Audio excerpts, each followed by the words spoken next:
Yo, what is good, YouTube? Krishan checking back in with another video. This is the most recent update of Michal Krizo, who seems to still be making his rounds. We're seeing him with pretty much a different legend every week. And keep in mind, guys, Flex Lewis, Milo Sarchev, these guys wouldn't just speak highly of this guy for no reason. So he's probably at least a top 10 threat. But Jay Cutler hasn't said anything yet. We just have this picture so far. Michael was out at Gold's Gym in Venice training.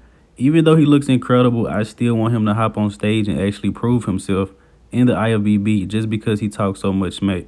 Now, the next update of the day, this is the latest from Hadi Choopan. I'm actually a couple days late on this. I kept forgetting to put it into the updates. But Hadi does look pretty good here.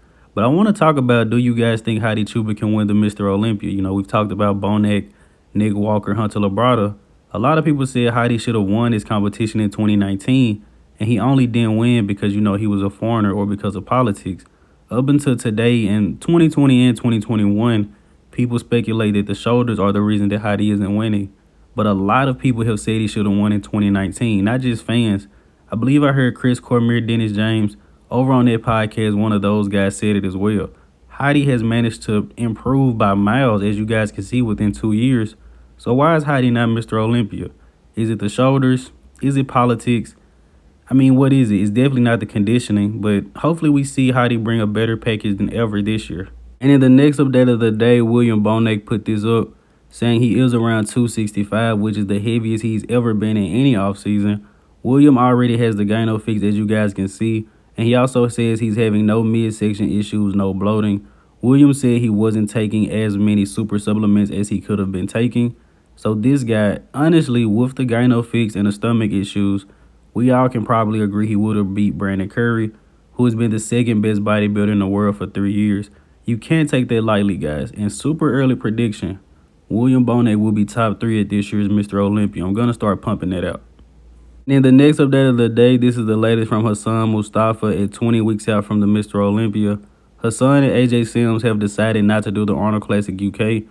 I'm guessing between Puerto Rico and Orlando, AJ has a pretty good idea of how Hassan's body works. And he doesn't want to run into the same thing Hassan ran into last year, competing too much and just burning his body out. But winning 2 shows back-to-back got Hassan talked about a lot. As you guys can see, Blessing was the talk for 2 weeks. Even Antoine Valiant placing second and winning the show was talked about for 2 weeks. So a lot of these guys just hopping in these shows to really get your name out there.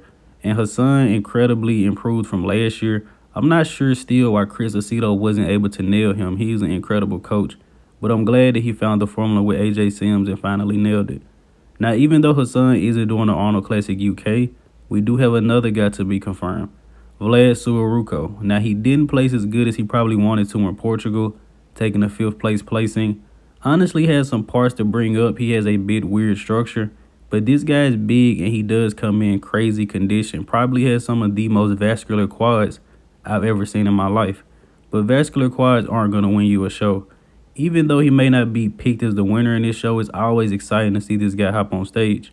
Now, the next update of the day, the latest from Quinton Eriya, who is working with Chris Cormier for his posing. And actually, I'm going to start recommending all of the guys that struggle with the posing to Chris Cormier. Tonio Burton, Tonio, if you watch my videos, reach out to Chris Cormier. If Tonio brings up their posing, man, he's going to be a lot better. But back to Quint Beastwood. And Quint, I've been putting you in pretty much every single news video. You've had your own segment in every one of my news videos for the past 2 months. So I'm hoping that he really brings it to this Tampa Pro as well as the Texas. I follow this guy on Instagram at Quint Beastwood. He just posts motivational stuff all day. He says all work is easy work. His coach gives it to him and he gets it done. Now, speaking of the Tampa Pro, can Kamal come in and win this show? Now, Kamal is confirmed to be doing open for Tampa, and I believe he also said he's going to do a show in Dallas and he's going to do a Ronnie Coleman Pro show. So he said he plans on hitting 3 shows prior to the Mr. Olympia. He hasn't fully committed to the open division, but that's probably where he's going to be at. Kamal said he's currently sitting around about 224 pounds, and we can see how lean he is, so he probably isn't going to have to lose too much more body fat to get to that Tampa Pro. So how do you guys think Kamal is going to stack up against some of these guys? And we have to talk about this. The 212 division, a lot of these guys are going to open. Derek Lunsford potentially going to open this year. Kamal Elgargni, Sean Clarita can compete in open. Angel Calderon, who placed 4th in 212, won the big man evolution last year. He can compete in open. So we're in a position where the complete top 4 from last year's 212 could be competing in Open this year, which would literally make Nathan Epler the front runner for the 212 division and to win the title. That's just crazy, guys. So what do you guys think about this? Should 212 be phased out, and should they take the prize money and, put it into Open? Actually, I have a lot to say about this topic. We may go into detail into another video, but Kamal looks incredible. This is the latest from Seungchul Lee, who will be competing in their Texas Pro. Confirmed so far, we have Quinn Beastwood, Martin Fitzwater, Akeem Williams, as well as Andrew Jack. Now, this guy has incredible muscle bellies. The only knock I have against him, actually two. Genetically, he just doesn't have the best ab structure or ab separation, as you guys can see. And this guy has a hard time coming in condition. But when I seen him at the Monster Zim Pro placing second, beating out Sibu Sisu, crazy muscle bellies, round and 3D, he just needs to come in harder. Now, speaking of the Texas Pro, this is the latest from Martin Fitzwater with his coach and idol Branch Warren. He actually said Branch's legs are bigger than his, but Martin has an incredible physique, and he's staying pretty covered up going into this Texas Pro. Now, this is a video from 8 weeks out. But once we mention all the guys from the Texas Pro lineup, how do you guys think it's going to go? Is there going to be a show between, Andrew Jack and Akeem Williams, Akeem and Quinton Eriya? Or could Martin Fitzwater slip in there, shake some things up? Could he beat Quinton? Could he beat Andrew Jack, Phil Clark? This guy has an incredible physique, pretty good shape, almost aesthetic. You could call him aesthetic. I prefer streamline. Incredible from the back. This guy just needs a little bit more time to put on a bit more size. Interested to know how you guys feel about Martin Fitzwater's physique. I think he'll stack up very well with these guys as long as he's able to bring the conditioning. Now, keep in mind that last year Legion Sports Fest, I believe he placed around 5th, but he was off with conditioning. And in the next update of the day, Keone Pearson is looking huge going into next weekend's Tampa Pro. Now, I did already do my early breakdown for that list, but taking a look at Keone, he's probably going to be right at the weight cap, or who knows, Keone has the genetics where he could be 204, 205 and still be very competitive. But the thing is, Keone's genetics are so crazy. This guy looks 220, this guy looks 230. No way that this guy is 212 or under right now, man. The genetics are just insane. So these guys definitely can stack up really well. But as you guys can see in this side chest pose, Keone is going to make some of these guys look like classic guys compared to him, man. Because this thickness, the bubbliness, the roundness is just incredible, man. Honestly, I wonder how would Keone fare up in Open. Another conversation for another video. And these are the latest updates from Terrence Ruffin, who is currently weighing 201 pounds. Terrence said he started his Olympia prep at 183 due to having shoulder surgery earlier in the year. Terrence started his Arnold Classic prep at 179 pounds. So I'm pretty sure we probably seen only around 80 to 90% of Terrence at the Olympia and the Arnold Classic. Still the second best classic physique in the world and won the Arnold Classic, starting that prep at 179. He was very small there. I don't think too many people know that.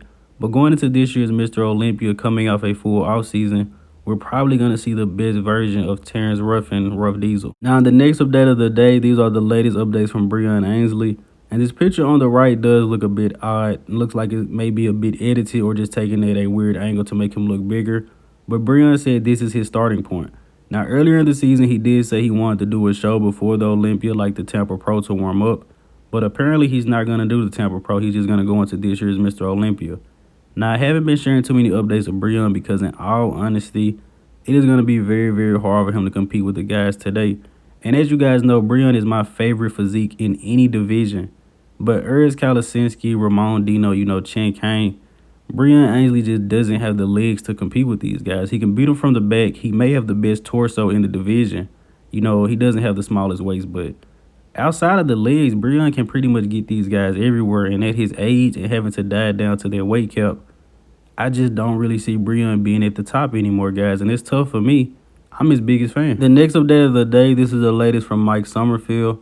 Mike placed 7th at last year's Classic Physique Olympia, right outside of the top 6, right behind Alex Cambronero and right ahead of Fabian Meyer. As I mentioned numerous times, he beat Urs Kalasinski last year to qualify for the Olympia. And also being from Germany, Mike has probably beat Urs 3 or 4 times, and Urs has only beat him once, which was at the Mr. Olympia. So you guys have to take that into consideration. One of my favorite physiques in this division, this guy is very, very classic. He just doesn't have the smallest waist, similar to Fabian Meyer.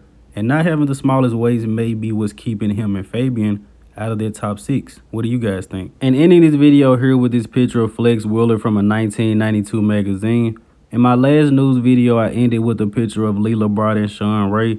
So I figured for some of my news videos, I'll do an archive of the day where we just look at a random picture or a random couple pictures from the past of bodybuilding.